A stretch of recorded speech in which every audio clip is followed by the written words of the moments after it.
Hi, welcome to Landscape of Mothers. I'm Jill Clifton, and today's Ask the Mothers goes to Mountain Mother. And the question is, how do I become a better listener as someone who struggles to be heard? I'm in search of clarity. How do I look for the signs to help guide me? And why do I feel the need to be a fighter and always right? I have to admit, this one hits a little close to home for me right now in in the part of like always being right. So let's start at the beginning. So Mountain Mother would say, so listening is really a Mountain Mother and sometimes an Ocean Mother topic. And so Mountain Mother would look at listening as a way to know the other person.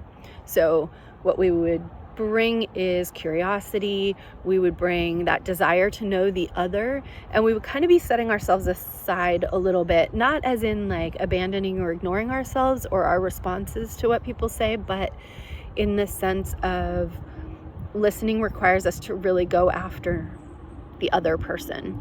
So listening skills would be listening to understand rather than listening to respond.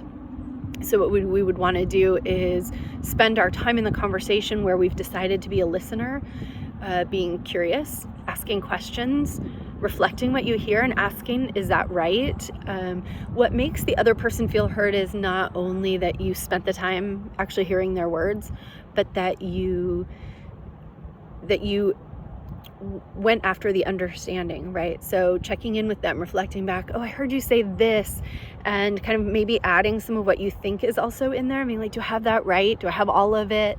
Kind of going after, am I really understanding you? Am I really grasping what you're trying to share with me? Because often I think people say, I want you to hear this thing, but they actually want you to hear something under it, or something more important, or something more core to who they are. And so the more we can come with curiosity,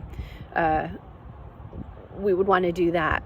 And the key here is sort of like, it feels from the questioner like there's also, though, a really deep desire to be known. And how do you listen and know the other without letting your desire to be known show up? And I think it's because those are two separate things. And so when we want to hear someone else, we go after understanding them. And in doing so, especially with adults, we're training them to listen to us. We can also have really on the table conversations. So if the person that we want to have understand us is an adult, we can tell them what we're after. We can tell them what it is that makes us feel heard. It's like, oh, I feel heard when you ask me follow-up questions. I feel heard when you check in if you heard me right or understood what I was trying to say. With kids, I think we just have to be the listeners most of the time. And it can be so hard when the one in us also wants to be heard. If one of the things we did not get as children was being heard and understood and valued and reflected back, then this can be actually a trigger point for us. And then we kind of want to start to do more of a whole landscape of mothers as a wheel with that childhood experience in hand. So these are two separate things, to listen to someone and then to also be heard and be known. I think children aren't terribly good at this, nor is it their job actually to know their parents. And so they do need to hear you, though, when you're giving them directions, or there's a safety issue, or something needs to be done, or it's time for chores or whatever.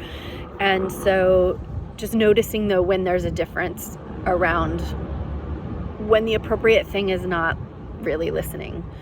I hope that helps, because I think it's one of the keys to communication and good relationship is that we alternate between being the one who's good at listening and following up and being known. And then also, it's really healing for us when we get to be known. Why do I feel like I always need to be right? That may also be a childhood wound and may also be yet again another separate thing.